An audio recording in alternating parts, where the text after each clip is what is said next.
Welcome to another episode of SOS VHS. Today is the 50th anniversary of one of the greatest horror movies ever made. And we are, the sequel just dropped. So I have my two favorite people here. I thought I'd hear you say just dropped. Let's get you using more hip language. Father Scariest, Kimmel, and Regan Herrera. Hi, here with I'm me Regan. to discuss the Exorcist. Yay. So scary. So we I think the skeleton wanted to do an exorcism on Carlos. On me? I need one. So I need one this We morning. must. yeah. You know what my breakfast was, Skeleton? Well, Xanax, Lexapro, a margarita, a Celsius, and no water. indeed. So, Exorcise him! okay. The Exorcise power of him. Christ compels you. The Power of Christ compels you. The power of Christ compels you. No more pow- glory holes. No more milking tables. Yeah. Oh, wait. Yeah. You look great, Carlos, by the way. I'm spitting up. Yes. Did you guys watch this when you were a kid? Yes, I saw the re-release with my dad. My dad was a big fan of this movie because it had so I went to a Jesuit high school. So it was of course, it was these are the Jesuit priests. You got to learn from them, Carlos. So this movie was very scary to me as a kid. Oh, yeah. I think that's a universal. I don't think that had to do with knowing Jesuit priests. But I feel think like it it could have been real. Whenever I see a religious horror movie, I'm like, there's a chance. Yeah, I went to nun school, so Yeah. It was- This none. yeah, to be a nun.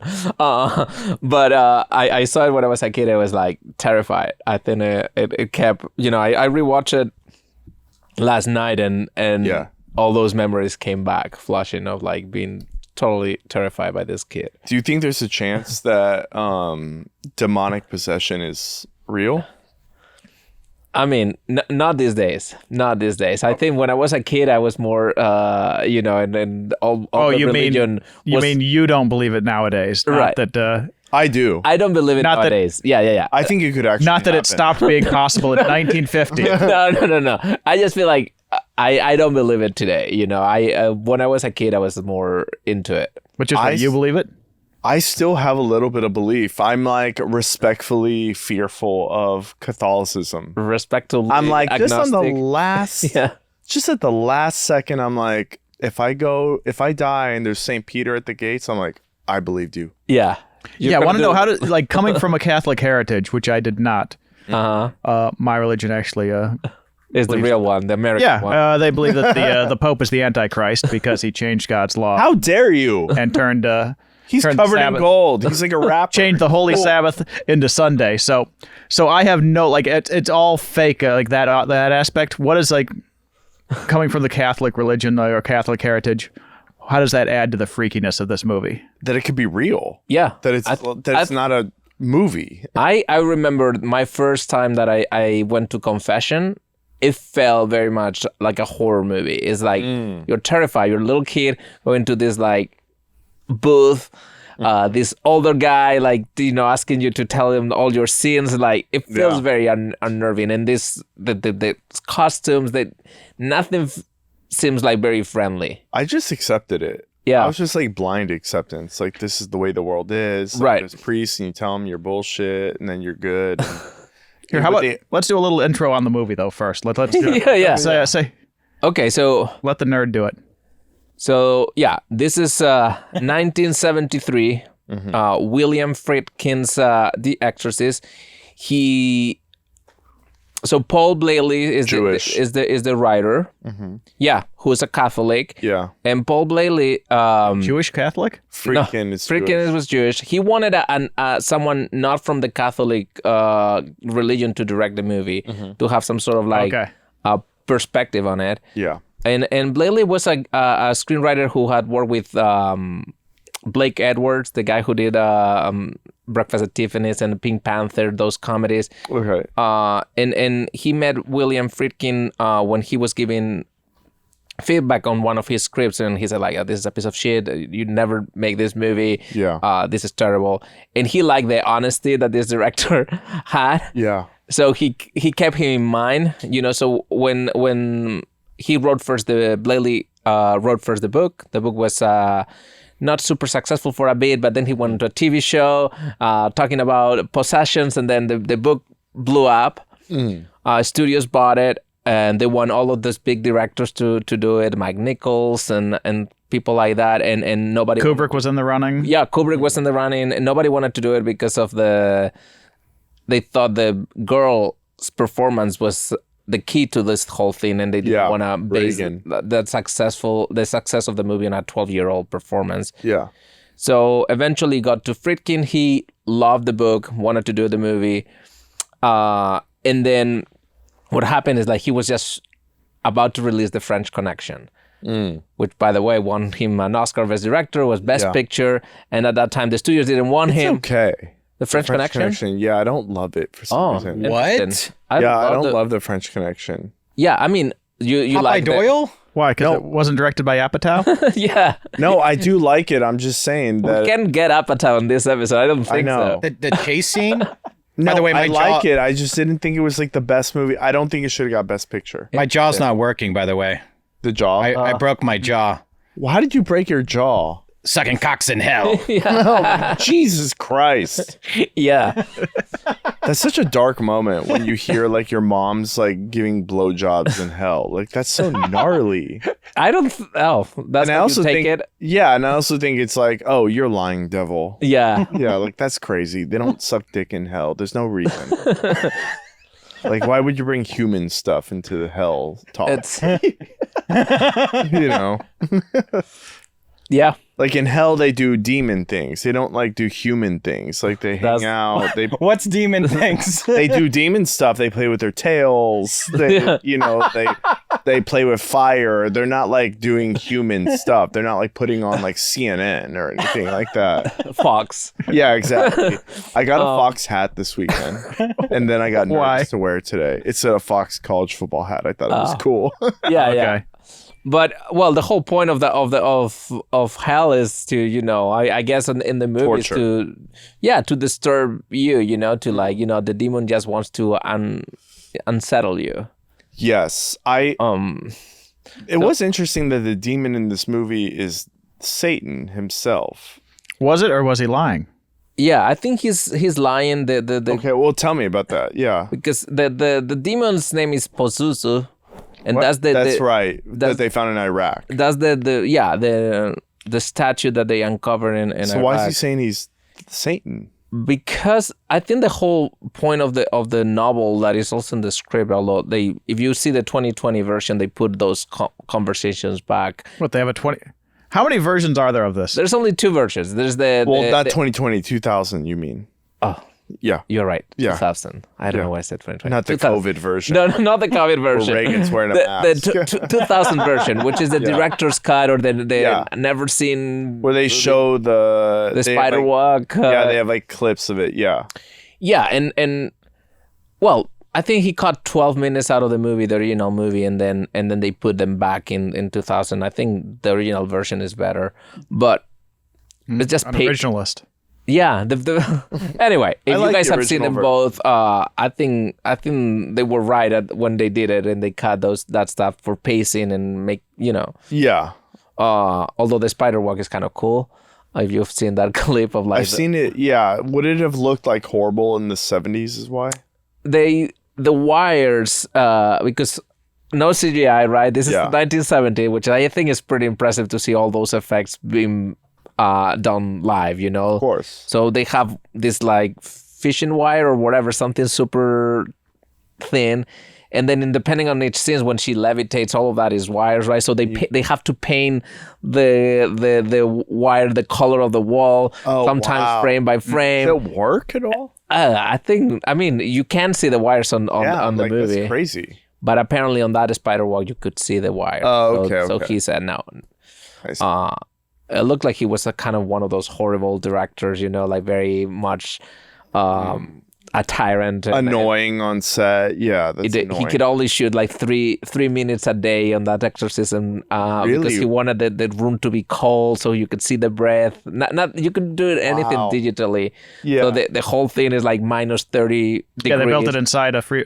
Yeah. They built the huge set in a cooler kind of thing. Oh, I didn't know that. And it's Wait, they can only so cool. because like the actors would get too cold. no, because the set then warms gets too up warm. and you don't get to see the breath. And he That's was so annoying. But 3 minutes a day, that's not bad. It's like, well, I'll go to my hotel now and chill. right. I think not for the actors. The actors have to be there. I think that kid was tortured. But yeah, I think the main. Why I think it's still very scary is what you said before, because it looks very real. Yes. It looks the way that it's shot is not very Hollywood at the time. It's more like, and that's why I think the French Connection has a connection with this. Is that this documentary or like very hyper realistic. This doesn't look like a horror house. It's a normal apartment, right? Like everything. It's the first hour isn't scary. Right. They take their sweet time to like get you. Yeah. What do you guys think of the first hour? Because like I think. It seems like it's 3 different movies in one. Because the first 10 minutes, a whole 10 minutes in northern Iraq. Yep. I like that. And they had to go to Iraq in a time where like, the U.S. Iraq relationships are not good. Yeah. Everything has to be Even back then? Oh, yeah. They don't have diplomatic relationships. They actually... Why did they have to go to actual Iraq? I think he was such a... I think it's just an exotic country. Realistic guy. Anywhere. You just need to dig anywhere. It feels real. Would the devil be in Nevada? You know what I mean? Like in the sand. Iraq is cooler. Yeah, I think it's just an interesting idea, right? Of like going to like an exotic place, I guess in the 70s. Like, and the crew had to be British. Yeah, they had a completely different crew. Because of that. So they shot in Iraq. They shot in Iraq. And it's insane. With a different crew. And it's 10 minutes and they couldn't. Different DP, everything. It was 100 and whatever degrees, so they can only shoot at dawn and dusk. Yeah, so of like, course. This whole movie is like that, right? Like it went over budget, all of the crazy stories. Also, Iraq is one of the oldest civilizations. Has one of the oldest, so it feels like this old evil that's around. So I love that setting of just like this evil has been around and modern psychology can't fix it. It's this evil that's been dealt with over the years. So I love that setting of Iraq. Do you think Saddam Hussein liked The Exorcist? Because he was like, oh, that's where I live. Yeah. I know that dune. I never thought about that. I bet he did because he liked movies, and I bet he was like, "Oh, The Exorcist." Yeah, we talked about that last time. Every dictator likes movies. Yeah, I bet he was with some girls, and he was like, "Oh, you know, The Exorcist was filmed here," and they were like, "What?" Let me give you a tour. Yeah, and then it's like Pulp Fiction, Reservoir Dogs, DVDs, Blu-rays everywhere. Well, I think he died before Blu-ray. Around that time, yeah. I think he was executed as Blu-ray was popping off. But So do you think the full 10 minutes is necessary to set up the movie? Like it seems like it seems like it's a setup for like Raiders of the Lost Ark, and Indiana Jones. It's not setting you up for this movie except for like the sound effects at the very beginning, like you get a freaky sound effect, and then you're in like. There's sound effects that are weird because when he's uncovering that little like a statue that is like these bees flying, that sound effect. Yeah. It's a little bit eerie. I don't know. Definitely nobody would make a movie like that today. No movie would start with those 10 minutes. I like the excavating in movies. We talked about this before with Jurassic Park and about gems. I'm really into that. But it makes sense with those movies. I know. Yeah. I think it's just this one. It has nothing. Like if you cut that, it would make no difference to the movie. Now here's my question: where did they find the statue then? What do you need a statue for? Right, because she just gets possessed. I feel like it is a mood and a tone. Yeah. And they take their sweet time doing it the whole movie. And that's the key of this movie, sweet time. I love it. It's because whenever horror happens way later, but there is this feeling of, I don't know, that something is off through the whole movie. And those 10 minutes are strange, are slow, right? It looks like he uncovers something, then he's his time is up, right? Like this carriage almost kills him. These weird figures are looking at him. That's so cool though, to have a movie called The Exorcist. It takes place in America, and then you go to the theater and it opens with 10 minutes in damn Iraq. I'm like, oh, that's really cool. Yeah, but my question is it more lazy or poetic? Poetic. Lazy storytelling. Poetic, a million percent. Yeah, no, I don't think it's come on. I don't think it's lazy because actually even in terms of production, right? I'm saying storytelling. Storytelling, like it's not efficient storytelling. I don't think you have to be efficient in all storytelling though. I think it works because you come out of Iraq and then you get all those tracking shots, like something's following, something's present. Yeah, it's so you come out of Iraq and you feel like, you got the music and you have these tracking shots. It feels eerie. So something's coming for. You can get a tracking shot. I can do a tracking shot without having filmed in Iraq with a British crew. I can do it. But it sets it up. I can do so many tracking shots in America. George Bush Sr. had seen this movie? I bet he did. Yeah, he wanted the statue back. Yeah, no, I don't even think he was influenced. I just wonder if George Bush Sr. saw this. I think everybody has seen this movie. Honestly, but it was the politicians biggest, watch that many movies. They shouldn't. They should be saving movie. them. I think they watch movies. I think their job is kind of boring, and on weekends they watch movies. Yeah, until the new presidents who just has watch Donald TV. Trump seen The Exorcist? Yeah, I don't know. They all have. They're all devil worshippers, right? Yeah. Oh, baby blood and He's stuff. more a TV guy, I think. Yeah. But Did you hear Trump talk about what's that relationship? Oh, Travis Kelce and Taylor Swift. He was like, Of course, he has an commented opinion on that. he had a comment, and it was like, I hope they have a good life together. Maybe they won't be together. Probably not. And I thought that was really funny. And I was like, oh, that's a good call.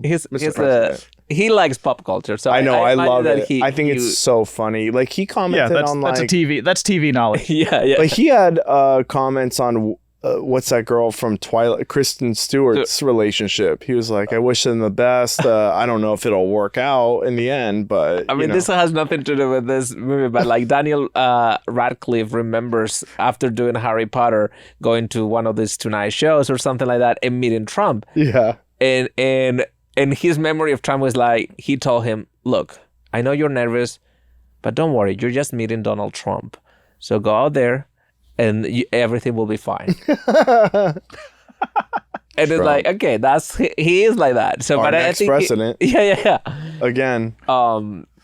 Yeah, so I imagine that he has seen this movie because everybody has seen this movie. Yeah.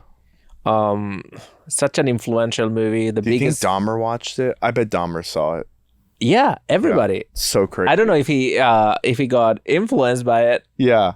What did Dahmer watch? Didn't he watch like The Exorcist, like a weird... Like he watched slasher movies? No, I don't know. No, there was one movie he put on for his victims, and I think it was like a later like Exorcist or something. Oh.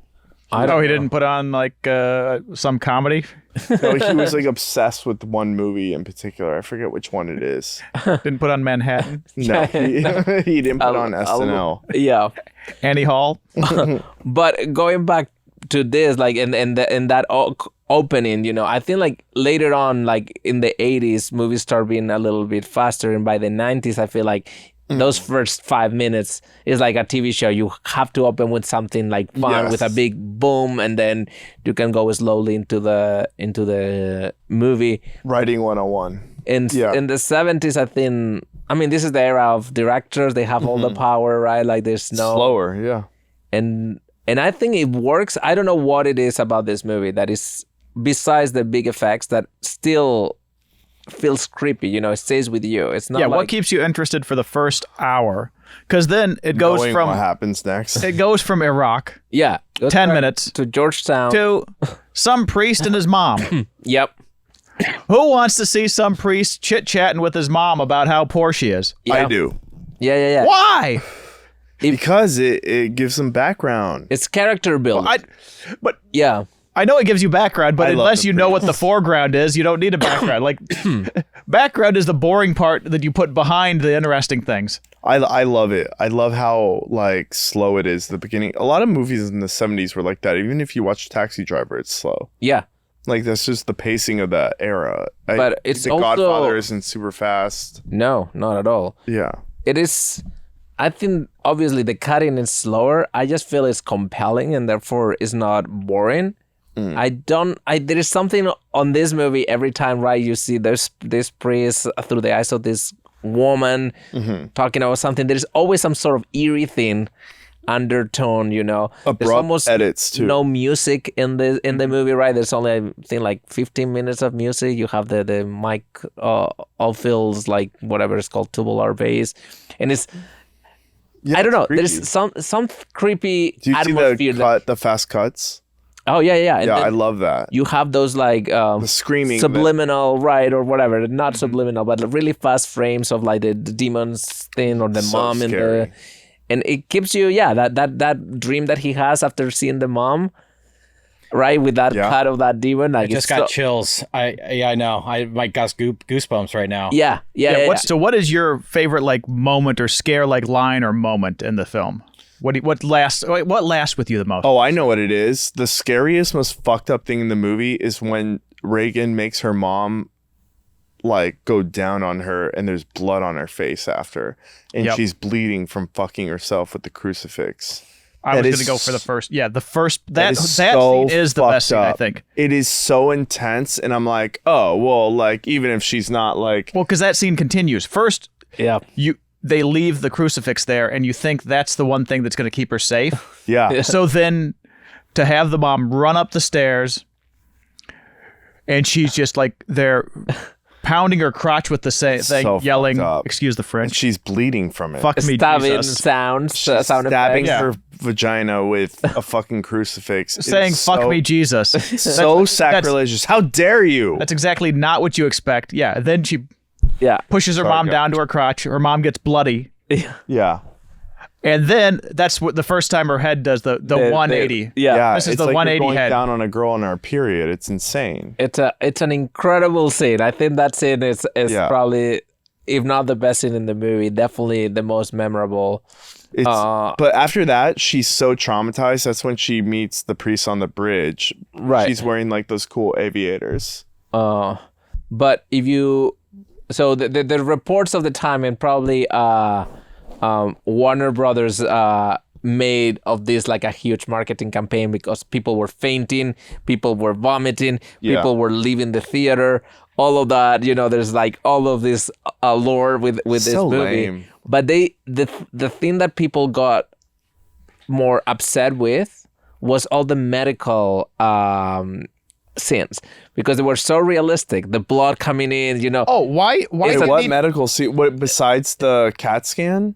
why do they need to put a needle into your throat for a CAT scan? I was wondering the same thing. Yeah, Oh, that's probably some like 1970s bullshit. They from put the a needle in the throat and then it's spurting out blood, and you just for a CAT scan, you're just like grossed out for no love reason. that stuff. those scenes are very disturbing, and it's like, okay, now Regan is being possessed, but by science. This has nothing. It is as scary, you know. The sound effects also, they give you that sense of The roaring. Yeah. It's eerie, but people were like, it was so realistic, I guess, or it was so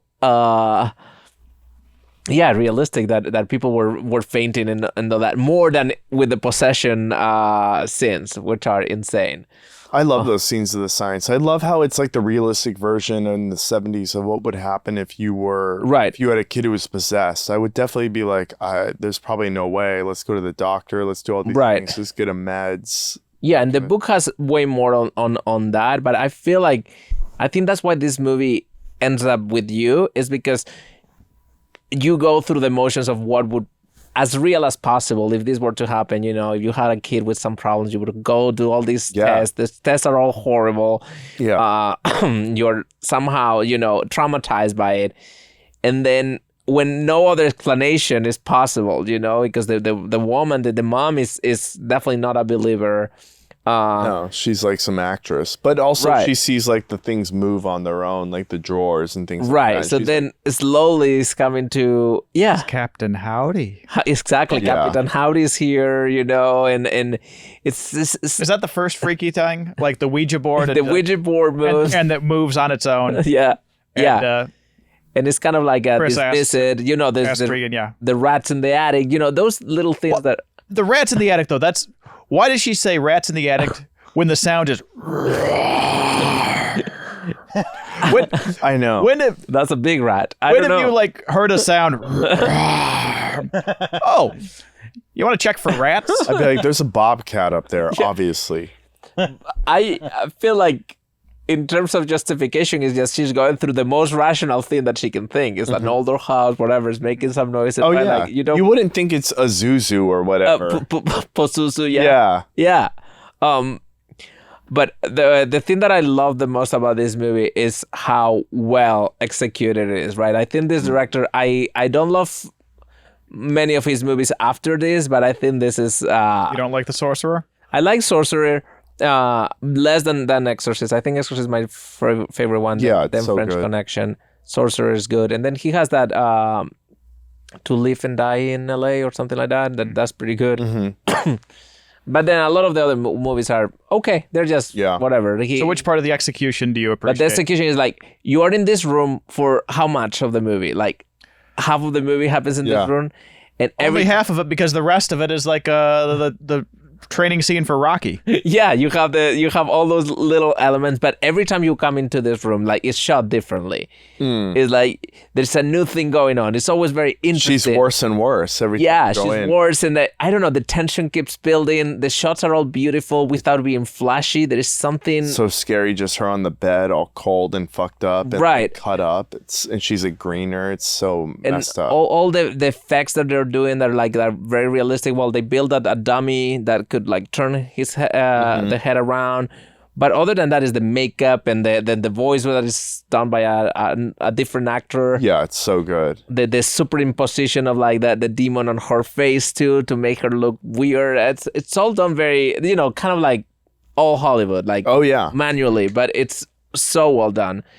And I feel like, yeah, I don't know what it is. It will always stay with me. The vomiting and what was your scene that like will stick with you the most?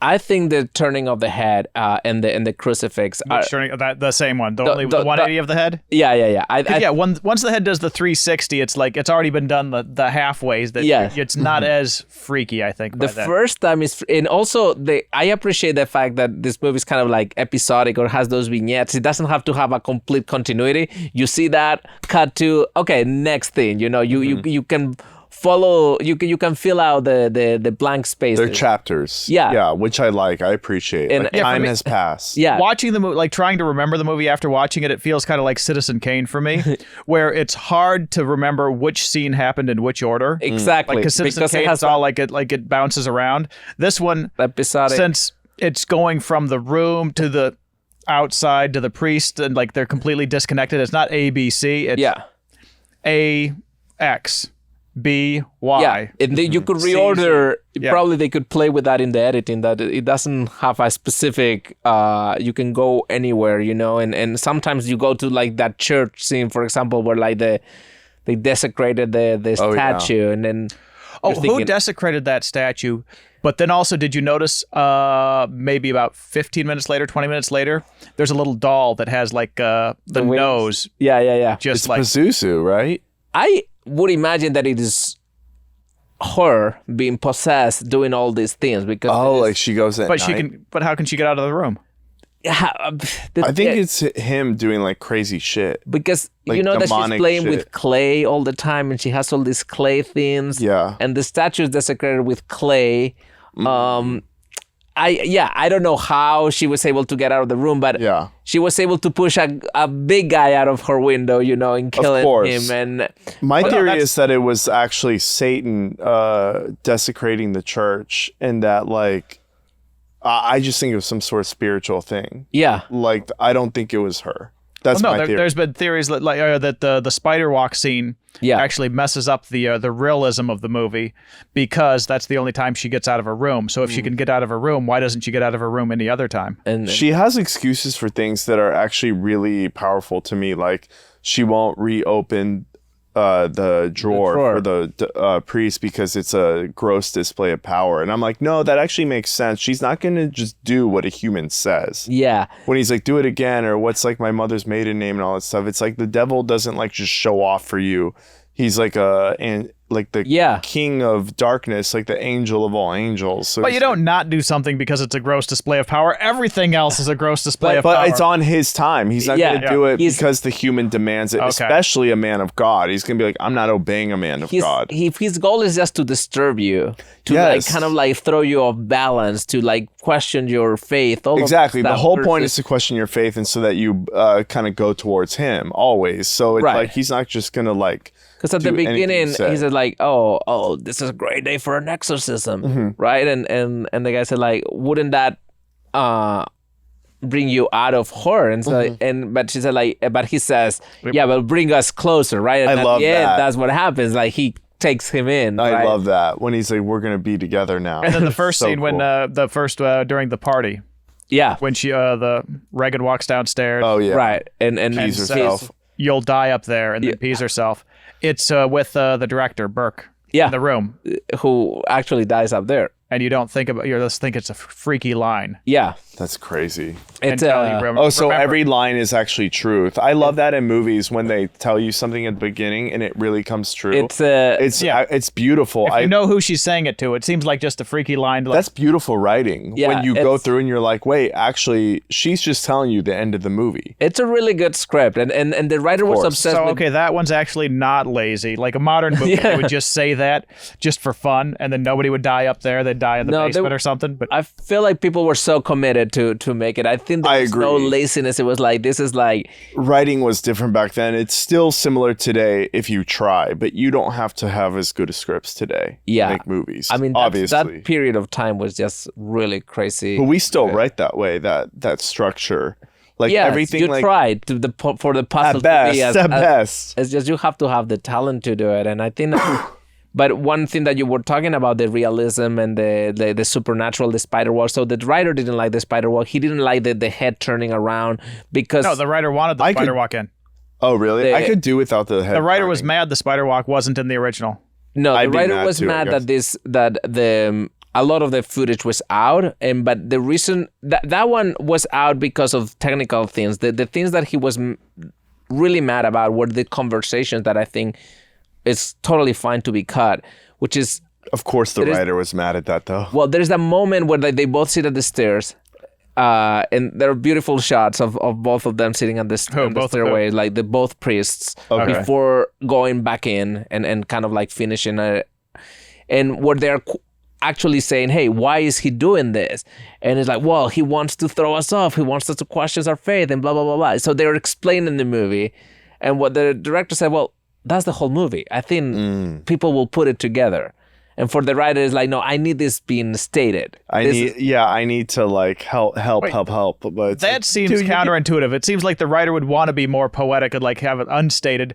And in the movie, it would have to be. It's a beautiful. No, the writer wants his stuff in there. No. He But I'm wants to guide saying you. A writer would be like more poetic, whereas in movies you have to make things explicit. I see what you're saying. You know, a movie always has the moment like, this is what it's about. Yes. Pound it into your skull. Not in the really good movies, because if you think about it, this movie is silent for how long? You know, the movie, this would never be a TV show, right? I love it, though. The whole 10 minutes of Iraq's mostly silent. The Georgetown intro and like her walking around, and there's so much pure like cinema. There's no, TV. If you're not talking, it's out. Why was Chris the mother an actor in the film? Like, what does that like? What does bringing Hollywood into it add? Usually, I don't like forcing Hollywood into movies because like is that all you can talk about? I think that's just what it was in the 70s. Like there wasn't so many movies like that anymore. Like, but what does it add to have her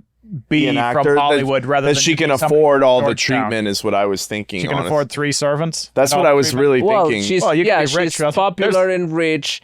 She also is very much on a profession that is very far from the spiritual world, right? Like it's very. I think the writers are just dorks too. They're like, oh, it's just someone in Hollywood. But yeah, they talk about movies. The ending that they cut that they wanted, that in the 2000 version is back, is basically the Casablanca ending of the two of them walking and one saying, hey, I think this is a beginning of a beautiful friendship. Which two? The priest. The two priests? No, the priest that survived. The two priests. I think that's kind of impossible. No. The priest that survived, the friend. Yeah, who looks over the stairs at the end. And then the detective. Yeah. But that's a very like Hollywood ending. So I feel like when they cut that stuff is for I feel like it's good. The studios used to have people in charge that really loved movies and that were really smart. And when they gave notes, the producer's cut were always notes that made sense. It wasn't just an arbitrary thing. I see. And I think the director read those notes and said, yeah, this is true. Let's cut it out. Yeah. And the movie had a better pacing, it's only 10 minutes. Yeah, it's better now. And then when you put all that stuff together, it like makes it, I don't know, a little less cinematic. I agree. It becomes more of a showbiz kind of Hollywood movie. I'm like, no, just let the artists do their thing. But yeah, the writer was so mad at William Friedkin that they didn't talk for years, and then eventually he decided to put it back and give him the version that he was the writer and the producer, because back then too, that's a weird thing. It's like, okay, we bought your book, you write the screenplay, you're gonna produce the movie. Oh, that's pretty crazy. Wait, what? He was the producer too. See, how many producers? Was he the only producer? He was the main producer. Oh, and wow. But the studio... I would never agree to that as a director. No, of course. I think they learned their lesson. No, they fought it on set, and then the studio told the producer, actually, you cannot tell him what to do. Yeah. And then the producer said, and the writer said, okay, I am not responsible for the budget anymore. And the movie was triple the budget. I think it was originally scheduled to be around the $4 million and ended up being 12. Yeah. Well, that's what happened when you have a writer as a producer. Exactly. He wants every one of his words but that's to be also recorded, even if it's not going to end up in the final cut. Yeah. The director was one of those directors. At that time, I think all of them, right? This is the Coppola years, just years before the Scorsese and Spielberg are starting, and Lucas. You touched on like how crazy the director was on set. Did you have any more stories about that? Oh, yeah. For example, he would he got real priests to play certain scenes, and that guy at the end is a real priest, and who cool. gives. There were in the credits I noticed a few names, like the names that has Reverend. Yeah. I talked to a priest at a gas station the other day. They exist. Yeah. And what happened? Well, I don't like. We got something. I'll just say this. Some crazy fan gave us ashes at Bad Friends Live. Oh. And I was like, God damn it. And I had to travel with these illegally and everything. And I saw this priest and I went, Father, what do I do with the ashes? I'm a producer on a show called Bad Friends. I go, it's funny, it's on YouTube. And he was like, my son, you must take it to a Catholic cemetery and bury it so that it can receive prayers for all eternity. And I was like, I'm fucking on it, Father. And that was And did you do it? I haven't done it yet. Down the toilet? And are you? No, I still have them in my place. Are you gonna illegally bury it? No, I'm gonna go to take the a little church. tiny Pet cemetery style. I'm gonna go to the church and give it to them, but actually they're at the studio right now. I didn't want it at my place. Well, do you need to bury it? You can just scatter it on a I'm not cemetery. scattering it. I'm gonna do the respectful thing for the laughs. McCone film That's so funny. But anyway, that priest that he got, he didn't get the performance he wanted from him, so he struck him across the face. And then he was so shocked that it was like, okay, roll, Awesome. That type of director, or for example, the vomit. They told the main Father Karras, right? The vomit's gonna hit you in the chest, and they rehearse it like that, and then he aimed it to his face, so that reaction that he has is genuine, or that's awesome. Basically, he would manipulate whatever, all the performances, all the. I wish I could would fire a gun in the air. Huh? I wish he would fire a gun on set. Oh yeah. He had a gun on set with no bullets, with blanks. Yeah. To get you the shock. Oh, that's awesome. We should have done that on Trash Tuesday. It would have been so funny if I just shot Esther in the leg. And I think he shot in the air, this guy. I know, but if I literally just shot one of our talent in the leg and I was just and action. Just to see what would happen. Well, first shoot it in the air to get their attention. Let's try that first. No, I think the leg is fine because you could just go to the hospital. Just want to go full method. They have SAG insurance. They're fucking fine. Yeah, so you will get along with William Friedkin just fine. I want to do that with Bobby. I want to shoot him in the foot and then just start rolling Bad Friends. I'd be like, dude, don't be gay. You're fine. You're good, dude. Oh my. Oh my gosh. I was looking at gun. My brother-in-law's like obsessed with guns. And Yeah. I'm like, we can't. You were just in Texas over the weekend? Exactly. And I was like, we can't get guns, dude. And then I was like, but if you do, you got to get the AR-15. And he was like, oh, I'm on it. He told me he wants this Bullets bullet. are too expensive for the AR-15. Well, he was telling me about this bullet that has a chain and ball attached to it. That they're $80 a bullet. What do you mean? That sounds. There's like a chain attached to That's it. a John Wick. Yeah, that bullet. when you shoot it, it like goes in you, and there's like this like gnarly like spiked little ball. Oh, and that's chain. just marketing, I'm sure. No, I want it. What is it called? The wife bullet? The wife bullet. Because it's a ball and chain? Yeah. Heyo. It's the divorce bullet. But yeah, that's my bullet talk. I liked it. Oh, and he said he wants exploding bullets like in video games. Yeah. I Like want that so badly. Yeah, those are all marketing. I think a bullet Are is they enough. ripoffs? Oh, for sure. they're just cool. Yeah, they're just cool. A bullet does enough. Yeah. I need to start producing Trash Tuesday again. I think they want you back. Yeah. I heard. I'm gonna shoot Annie in the leg or in the thigh with like a fire bullet and then just see what happens. You just want to shoot people. I think I do. Yeah, this is your secret calling. I do want to shoot people. I want to be a sniper with like bullets that do weird things. Like bullets that melt in you and then the melted And stuff. that's why artists make this into art, then you do the movie version. Exactly. That you I want to go to Mars too. I'm not going. So I'll just like make a cartoon about like two goofy dudes on Mars. Right, you know? right. I think that's better. Yeah. Exorcise your demons that way. Exactly. Thank you.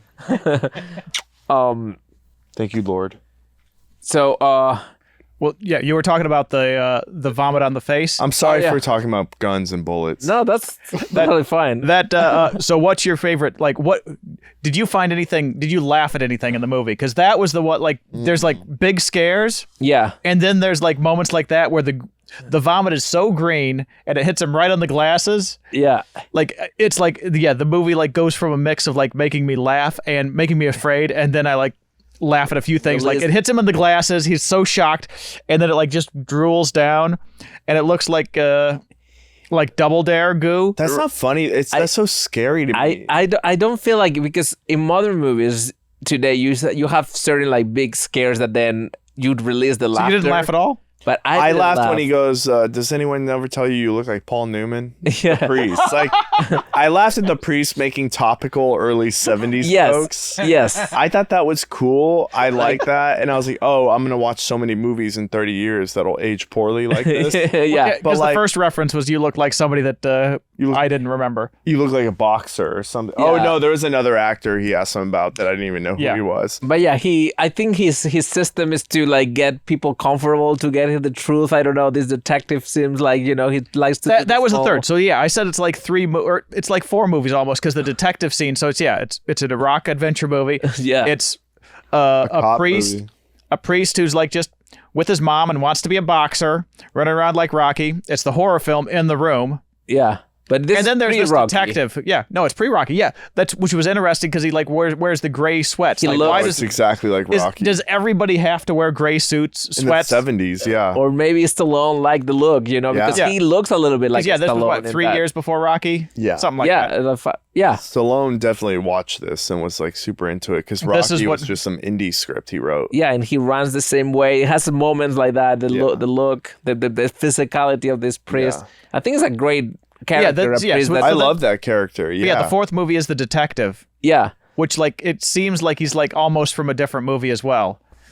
yeah. But Well, if we were in a realistic exorcist situation, we would probably contact the police once the bed starts going crazy. I'd be like, all right, I'm calling the LAPD. Yeah, and it's like all of those. But I understand what George is saying in terms of like the tone, right? That this detective he's a little bit of a movie detective. It doesn't Yeah. feel Yeah, like of course. it's like a little Hercule Poirot kind of thing. It's not. It's A little what? Hercule Poirot. What's that? The detective in the Agatha Christie novels, Okay, like okay. like Orient Express and see. Death in the Nile, all of Does those. he have a name in English? No, he's a French detective, although the movies are in the books are in English. Say it one more time. Hercule Poirot. Hercules Oh, Poirot. Hercules Poirot. Yeah, Hercules parole officer. Yeah, so it feels like one of those detectives that's gonna do something fun at any moment. He doesn't really do anything in the movie. He doesn't solve the case. He's just there asking questions. Because that's what would happen. He's just there to, like, you would call the police and they would fail because they're not. Is his only purpose to tell you that the guy died falling out the window and his neck was like craned in the back? The director, like, I think his purpose is that like he's a regular authority figure that has no authority over God and the underworld and all this. The idea stuff. of like that the world feels realistic in that sense, right? You have all these elements that it feels less of a movie because of all of these elements. It's like, okay, why it's not all perfectly tied? Can I tell you something though? Yeah. It's not embarrassing. I 1,000,000% believe in demonic possession, and I am very afraid of it. But also the book. So when this I'm not joking. Like if it happened in like the backwaters of Louisiana or something, and like doctors we're like, we can't figure this out, or we have a team. Yeah. You know, and then a priest showed up, I'd be like, dude, don't fuck with it. You never know. I'm always like, oh, just in case it's all real. No, absolutely. I want my bases covered. And I get it. It's like, yeah, my grandmother, had her at 98. She started believing just in case, Oh, yeah. Just in case. Good. You know who also believes, who doesn't talk about it? You know who believes. Yeah. Yeah. Bobby. Yeah. Bobby secretly like he wants the door open. He wants to keep the stadium. Because he's older. So I think we're all from that generation where it's like just in case. A touch. Oh yeah. Just do some hallucinogens and you're gonna feel fine.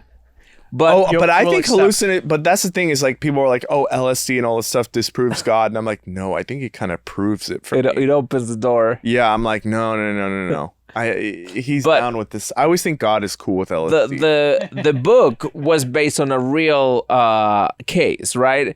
There you go. Oh, come on. There you go. And that's what I would say, too, if I was on a TV show and my book wasn't selling well. Did you not see the Russell Crowe movie? This is the book version of Fargo. No. Based on a true story. He just made it up, and then at the end you're like, no, but basically, what was the real story? He read about these things, and then he went into the writer is a Catholic. He went into the church and consulted with a lot of priests. Yeah. So basically, he took it as real as these things could be. Mm-hmm. What do you mean the real story? Of course you're gonna consult. Of course, a priest is gonna tell you it's real. No, so they're honorable men. There was a case of a girl I think it was in 1949. How honorable? This honorable? Oh my God! This honorable? Yay! This honorable? Oh my God! He's getting closer. Indeed. Okay. Guess we're both honorable. I always pretend to jerk off George at work. Especially if he dresses like this. Yeah, am I asking for it right now? Yeah. Oh, God. You dress as a 12-year-old Carlos. Be careful. I also gotta say, I love this outfit, and I could wear it all day. I think you should. I think your Halloween outfit. I love it.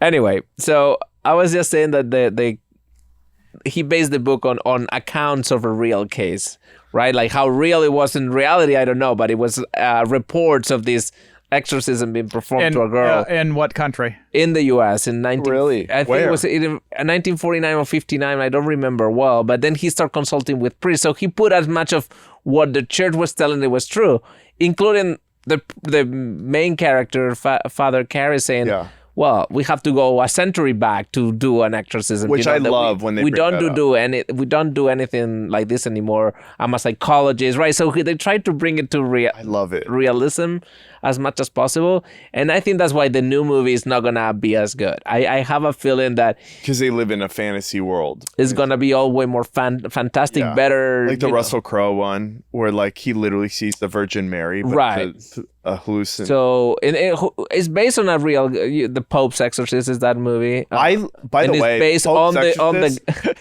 I bought all the books on Amazon. Right. I'm reading them. My dad will borrow them after and not give them back. Which books? The ones that guy wrote. The guy is I forgot his name, but he was the Pope's exorcist and it's a real guy, and he was the main exorcist at the Vatican. I'm afraid of them. Yeah, the devil is scary, and George, you can be a devil denier. I respect the devil. please, Satan, I'm okay. But think about what the church has done in especially Catholic Church in all its time, right? Like the Inquisition, the witch hunting, so totally they did these exorcisms. You can totally see that was done, and who knows what the results were, either you get cured or you get scared or you get, I think you get die. traumatized in real life. Yes. You have to go to a mental hospital after an exorcist. Yes. That's what would really happen. Exactly. Because like anything. I think it's a hypnotism. It hypnotizes you to believe you're all better. George, what if the devil is really inside of you? You need a priest. Do you believe in witches as well? I don't believe in witches. I think the priests, like the Jesuits, I feel like they're just the smart ones. That's how I was raised. Well, aren't they the smart ones? Yeah, like they're like the cool. Aren't they the ones that... They're the cool Isn't that ones. the definition of Jesuits? Don't they do more schooling? Yeah, they're the cool ones. Yeah, they're more than priests. They're like They honor athleticism and academics. I think the PhDs are the smart ones in school. But the reality with They did the schooling. That's George, I got a Tinder match. I gotta swipe. that is where the devil goes. No. The devil wants me to find love and God. Yeah. the devil's possessing your fingertips. I wonder about the devil sometimes. But This Italian girl come over and she's cool, and I wonder if she's satanic. This morning she was like, "Can I get 2 Xanax?" I This was morning, like, huh? Yeah, we had a Too lovely sick? night last night. Did you come into work yesterday? You seem to be too sick for work. You know what? She woke up sick and she was fine. What? that's how you know. Yeah, Sick and she was fine. But so she'll live. was your dad what I meant. very Catholic growing up? Yes, he's from Mexico City. Like, So you had the he was like Sean Connery in Indiana Jones. yeah. Like he made me go to Latin. I didn't do well. Okay. Very hard. So were you did you go to Catholic school? Yeah, I went to Jesuit high school. Jesuit high school. Right. And then do you have to pray and do confession, all course. of those things? Yeah. So at what point did the thing didn't quite make sense to you? Like Catholicism in general? Yeah. Well, it still makes sense to me. It's just more laziness, if anything. I'm like, I'm good. Okay. You know what I mean? Like more like after high school, but like and more maybe during high school even. But I still have immense So did you do respect. your first communion? Oh yeah, I've Did done. you do your all the rites? Well, not last rites, obviously. Right, I'm not on my yeah. deathbed. But like, I wasn't married in the Catholic Church, so that's a sacrament I haven't done. Okay. That's what went wrong. Are you married in the church? Mm-mm. Yeah, so that's like the. I am. You are, Pete? Oh Yeah. yeah, Hell yeah. went- full mass and everything. I On the Spanish route. Yeah, like I respect it. I don't go to church often or at all really, but I went to a funeral a couple of years ago and I really connected with the priest, Father Drew. I almost said Dr. Drew. Yeah. But I really like Father Drew, and even if I don't believe in 100%, I think that like a part of me growing up was like respecting it. I'm not sure if in English it's the same. In Spanish, we call them like believers, not practicant, not practice. Like Practicing. Jewish, like those kind of people. Right, like that you believe in I guess in God and that, but the church is not for you. Or something. Yeah, I believe in something out there from psychedelic experiences. I find it hard to believe that there's nothing out there, honestly. Like I feel like that really like helped me a lot, to be honest with you. Right. So you're like a fan. You don't like go to practice every Right. week. Like Yeah, I'm like a Laker fan. Like you don't got to watch them play the Wizards, but Right. when they play the You'll show up for like the if Christmas they make the Day game. playoffs. We're good. Yeah. Easter and Christmas are the playoffs. Yeah, it's funny. So I don't even go to For those because I literally Catholicism. watch the Lakers during the Christmas. When my parents go to church on Christmas, I'm always like, "There's NBA." Did your parents consider everything else that wasn't a Catholic but Christian a cult? No. The only things they call cults were anything like Mormonism, Scientology, Jehovah's Witness. Like right. that's that's exactly what I'm saying. but they don't see like Muslims or Jewish people as Right. cults. No. Yeah, we because respect. those are the three what we call in Spanish. We only respect the big three. The big three, right? The religions of the book. But I'll tell you this. But for example, like the Adventists. So Catholics don't just- like people like that. Like Right. Catholics Well, that's don't like, because possibly because they call the Pope the Antichrist. yeah, Catholics don't like that might the be- Christian you know, the- sects. Yeah. Like anything that like branched off like to us was like that's some Especially American all the bullshit. American thing, because it doesn't make any sense. I always think like, I mean, if you analyze it rational, probably you debunk all the religions quickly, or like if you need some sort of proof. But when it's like thousands of years later, right? At least with Judaism and Christianism, you have all Muslims, you have all those, built into the culture. But when you get to Mormons or something like, wait a second, some American decided to change the whole thing, so to get the U.S. in this or King No. George. No. Like, so Jesus went to Jews came to worship on Saturday. How did that become Sunday? But that was a man because college football, obviously. But obviously, it was back in the day. Right. But all of the rules of the church are by men, right? So like it's it's how much you believe that they are inspired by God's word. But the idea of like, wait a second, a Mormon says, the religions that are there in the world are not my real one. Mm-hmm. Let me create my real one in the U.S. Yeah, where Jesus really came through some sort of like weird system, right? Like, yeah. And it's like, okay. Don't be talking down to American religions. No, I'm just thinking like that. Me. The only American religions are Kardashians and football.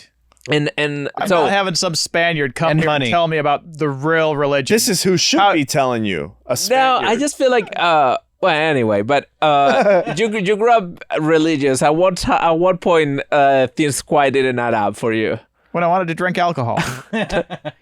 Interesting. Catholics can do that. I know. That's why it's so like priests are so weird because like they just like are bros who drink alcohol and hang out with you and chat with you, and that just seems like so. The Jesuit priests I grew up around were always drinking out of flasks, even. Yeah, like they were just old school guys. I feel what the Protestant did well was like to take this sex out of the sin and let priests, I think they conquered the New World with that idea. And I don't think, like Protestants. I was always weird about it. And Catholics conquered the New World by saying prophylactics are evil. That's right. But no, Catholics are cool. They're sex Italian. is always conquering the world. Right. I'm saying like that's what they went wrong. I think if sex wasn't such a crucial part of the sinner part of the religion, you would have way more people of course. in it.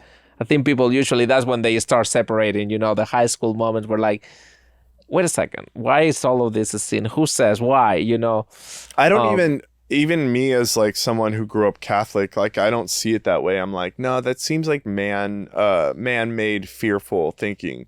Like I always think of like God is like let's just say a scenario. Pretty convenient. No, I really do believe, but that's convenient. But that's so obvious to me that it's like old-fashioned, like centuries old men being insecure about women and how wise they are, and I'm like, there's no way God approves of that. That is so man-made. But also, it is a rule, like the idea of like priests not being able to get married because they're married to the church. That's their whole life. Yeah, but in the more practical way, then your inheritance goes to the church. You don't have a family to go through. So I get, the institution gets richer. Mm-hmm.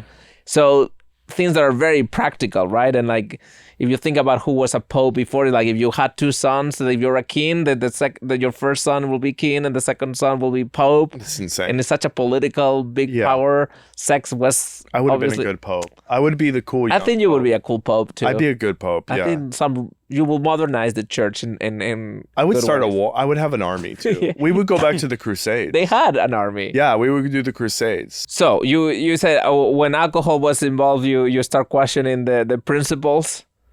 Yes, because I wondered why the Bible also had like Jesus made older wine, and the created older wine, which people considered better. Yeah, that's what I'm saying. It's all man-made. Like that's all of men's laws coming into it. Corruption from men, like the Vatican and all that had no. They're not exempt from corruption, but I think God's law, God's rules, like God's love for us, like has nothing to do with that stuff. That's why That's why Protestants are better, because it's a direct relationship. How dare you say Protestants rather than are better? Going through. We come from the beautiful country of Italy, Spain, the Romance languages, the beautiful gold of the Pope. We have a the dirtiest countries of Europe. Oh my Lord, we have a TV show called The Young Pope.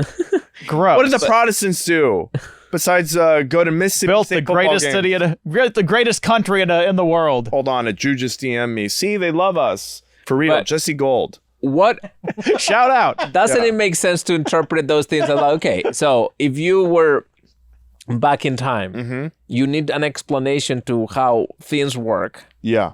And you start coming up with possible ideas that you have, right? Based on things that other people have written way before you. You know, the Egyptians have their own mythology, and then the Greeks and the Romans. Yeah. So the Jews and the Catholics, they get these ideas, they rework them, right? Yeah. The same holidays that were pagan holidays became like Christian holidays. Yeah, exactly. They all like match up a little Right. bit. And then 2,000 years later, why do you think people accept a text that obviously was written by men, right?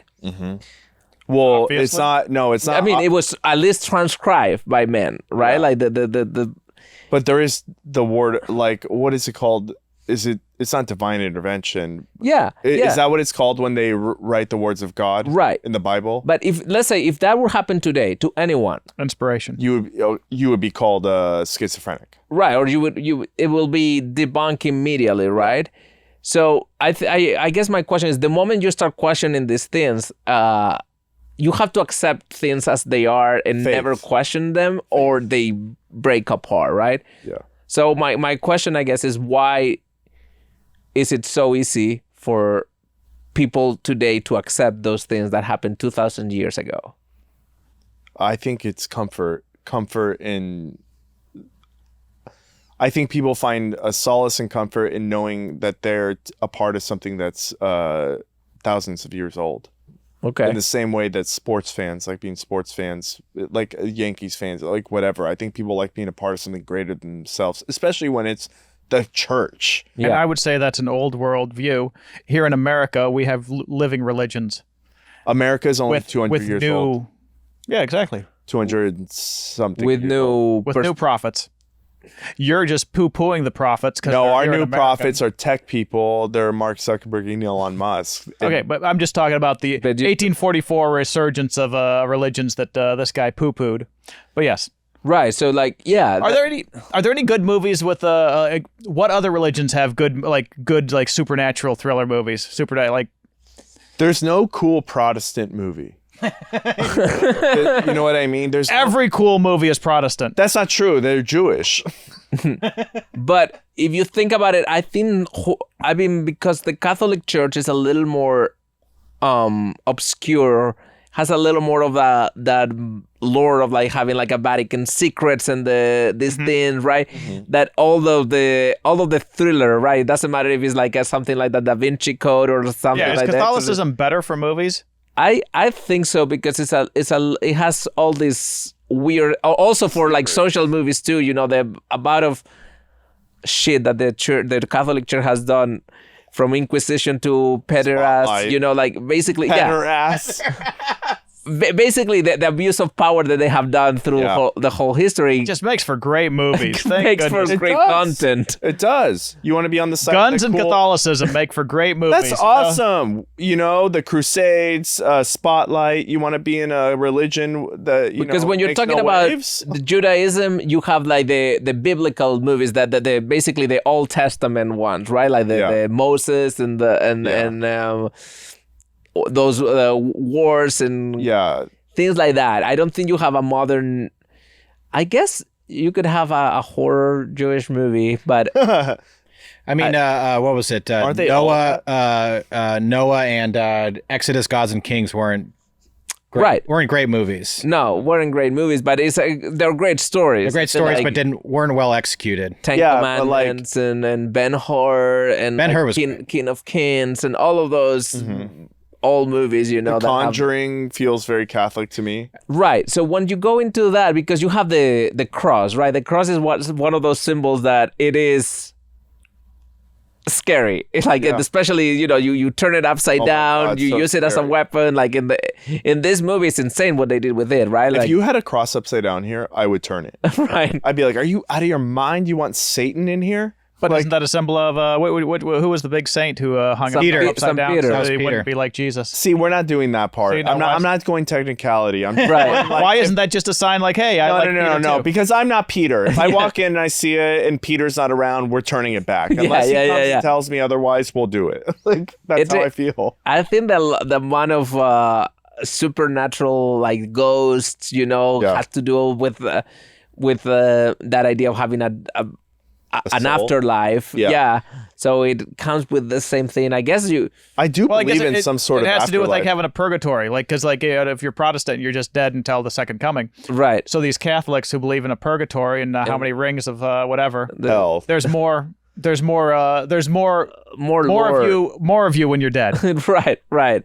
I do believe in an afterlife. Like, and it's very like scary for me. And I don't believe that if I do sinful things on earth that I don't get to go. I really I don't believe in the rules of man that have been put on the Catholic Church. So convenient. No, I think it's an honest conversation with yourself. And I legit think if God like was here right now and if he was like, I'm appearing at SOS VHS, I feel like he'd be like, Carlos, he's a funny guy on my earth. I like him. You may have to go to purgatory for 3,000 years, which is 5 minutes for me, but like, you're still going. Interesting. Yeah. I think it's I think the comfort is true, but also a reason why probably there's no Muslim horror movies is because it is forbidden. So if you're not allowed to picture your God, right? If you're not allowed to think that way, then you're not gonna come up with stories that. Yeah, how would you ever? I don't understand how you would have a relationship with your deity. I don't know, but like you mean in the Muslim? Yeah, but Muslim culture seems What's like the biggest cool. Middle Eastern cinema? They don't have a strong like cinema. I think the biggest Muslim cinema in the world would probably be Bollywood, since That's about what I was 10-20% of India is Right. Muslim, and some of the biggest stars. But horror is one of those things that they don't do. I wonder why. Right? They mix a lot of it's not genres. fun with you can't like sing and dance to it. There's been a few. I see. There's some horror elements. Because with Hindi, I've seen a horror in right. You have the Eastern horror, like the Japanese, which is always the ultra violence or very unnerving too, because they don't play with the same rules, and it's cool. That's a great horror. Yeah. But I can't think of a great, I don't know. Me neither. Pakistani horror. I bet there's some cool ones, but like I wonder if they're like with indies. religion. With the new, I wonder if it's the new generation, like under 35, that has done it, who grew up on like movies from the West. That would be something cool to research. Yeah, because like check that out and watch it. If you think like the Exorcist, Shintoism gives you good supernatural thrillers as well. Which one? Shintoism, like Japanese religion. Oh, what religions give you the best horror films? No, I think like The Ring. What is that based on anything? I don't think those Catholicism? are religious. Well, they are demons in a way. So yeah, how does that? I guess so. What if religious you accept belief? demons, you would have to accept some sort of like deity and stuff, but like they don't go into because that. they are myths. They're myths, right? All the Ring and movies like that. They are myths and they are like demon creatures, but they never. The church is never involved in this. There's no. Yeah. But I'm saying more like what type of cultural. That one for sure. I think also because of the way that the logic doesn't have to follow the Hollywood rules. When you see one of those movies remake here, like they lose all the fun. 1,000,000%. And the idea of like that here everything has to be set up, has some sort of logic. Movies do that. Funny Games, like Old Boy, they all kind of switch up the rules a little bit. Absolutely, yeah. I think the definitely Asian movies have a lot of They're like so fun. Inject with a lot of originality. I love it. I have something to admit, guys. What? This was the first time I've seen The Exorcist. Holy wow! That was the very first time I watched it on Sunday. I feared it for a long time. I grew up very Catholic, Sicilian. We're very hardcore Catholic, and it just freaked me out all these years. Like I don't want to do any devil stuff. Like the church talks about the devil, and I'm like, oh, I can't have him. I can't let him in, so I can't watch this movie. So it's the first time I watched it. Didn't scare me like I thought it was, but it did creep me out. It did creep me out still. Didn't scare you? I think it crawls under your skin, this movie. Yeah. There is something. It even if it's old in terms of. How's your sound system? Yeah, you know what? The thing that scared me the most was Father Karras's dream. because of just him seeing his mother, in New York the City. flash of the demon. I think that flash of a demon is something we have in all of us, of just something that scares us, and it's just a visual representation of that, and that just like creeped me out. Like, yeah, I have those flashes of dark thoughts, and it's just a manifestation of that, and that just that really like is the thing that haunted me the most. I like that they show New York in that scene. Yeah. That I was like, oh, that's really cool. They shot the movie in New York. It looks like New York. A stage in New York. I think they did a couple things in Georgetown, but it was mostly New York. And yeah, I think it looked like 1972 New York City. It is. It is. Which is really cool. Right. Wow, for a movie that released in 1973, that really adds up. But that's like, cool, though. French Connection there is like... Absolutely. There is something magical about it. But I feel everything that with the subway, the fact that you have that homeless person asking him, his question reminds me of End of Days, when like that creepy person. Like, So to anybody who has not seen this movie, I was gonna say before we wrap up, like, this is the first horror movie ever nominated for an Academy Award. Mm-hmm. It didn't win this year, but I think it won Best Screenplay only. But it was the first horror movie ever, and I think there's only been 6 movies in this thriller horror genre. Yeah. Pure horror, not that many, but 6 movies that have been. I think nominated. that makes it lamer. It's not as punk rock. Yeah, no, I think it's like comedies and horrors need to be punk rock. Yeah, like they need to be ignored by the Academy. But so the fact that it got I kind of agree. Got nominated makes it just like seem I think like, it's big deal because it was the first time though. Yeah. It was so popular, right? It like people they didn't expect they released it in Christmas over Christmas. Oh, they did. And this was your things have changed so much. This was your Christmas family film. My dad. They did the same thing with the Scream, that we'll talk about it later. That was a Christmas movie too. Yeah, like to counter programming a little bit of everything. That's cool. And anyway, I think the only one that who has the only movie ever in this category winning an award was Silence of the Lambs. Oh, okay. And then I guess Get Out won best screenplay, but in the whole history of movies, that's not that Silence many. wasn't like it didn't have jump scares as much. It's more of a more thriller, but it has those horror elements. Jaws was also nominated, also horror thriller-esque. Yeah, thriller for sure. But there's no Shining, there's no Screams ever in the Oscars, Yeah, of course. No Shining? No. Oh, come on. Right? So, but this one, I think... What year is The Shining? 1980. Mm-hmm. Yeah, this movie is Rosemary's Baby also in this era. Nothing. And also, and pretty unnerving movie too. Yeah. No. There's no go. Let's not go. Anything you want to say that we have to cut? Nope. Okay, so why do people need to watch The Exorcist, especially since the new one is coming? Because it's actually scary. Okay. It's actually scary. It's creepy. It's a slow burn. And if you like horror movies, I feel like it's such a fantastic foundation for that. And, it's a great Halloween knowledge. movie. Yeah. What about you, George? I think it's just it's an old school poetic film. I loved it. Definitely one of the best directing in the genre. It still has scares. Like that's the interesting thing. Very like scary. It goes in and out, so you can like relax. Yep. So then I think the scares. And it's a little more fun. It's not as this being able to relax makes the scares a little more fun. And when you watch the modern horror, I feel like it's more like going to a haunted house. It is scary for a second, and then you come out of the thing and you completely forget about it. They don't live with you. I think this movie will stay with you. It's just something, the subject matter, the way it's done, poetic, like George said, but also very scary. Yeah. Great performances all around. With unknown people, right? They wanted big actors and all of that. This director said, no, let's do unknown people so it feels real. It's awesome. Yeah.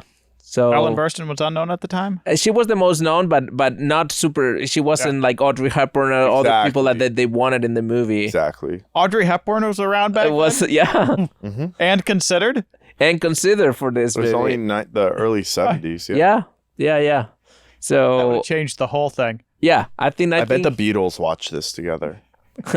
Well, Tarantino says something about directing movies that I really like, which is you have to have a vision. You know, you have to have a vision to make a movie. Tarantino. Yeah.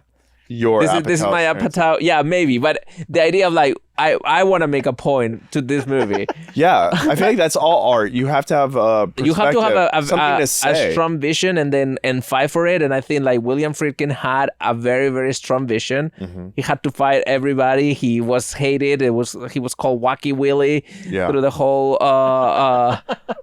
shoot. You know, they shot 60 days that Exorcist scene. It went over budget, and all of those stories that in the 70s happen again and again. Jaws has that problem. A lot of movies, but it made such a great piece of art. Yeah. The problem with this type of director is that at the beginning of the 80s, they bankrupt the whole system and they kind of fuck up the whole process for everybody else. And then the studios came in and these movies weren't made anymore. But I think this is the And oh no, you had all your favorite Spielberg films because of the studio system. Right. Oh, no, box office hits. I'm just saying like that this is the summer peak blockbuster of filmmaking. The peak of filmmaking, the 70s directors, I agree. the artists your taking top control. 5 films are they in the 80s, I bet.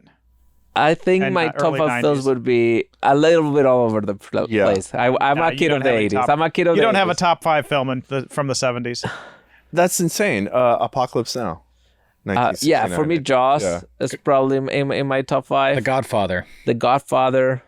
Jaws is 79. 75. 75? Yeah. Okay. Star Wars, 78. You know, all of those guys. Basically 80s. But yeah. Those were 80s films made in the 70s. George is rounding up. No, Those were 80s films made in the 70s. Rounding up. All right, guys. Well, thank you for joining our Exorcist conversation. Thank you. Go to the movies. Go watch fun stuff out there. Keep Keep the art. watching YouTube and listening on your favorite podcast app. Watch HBO Watch Max. And see you guys next week. Rewatch this twice rather than going to the movies.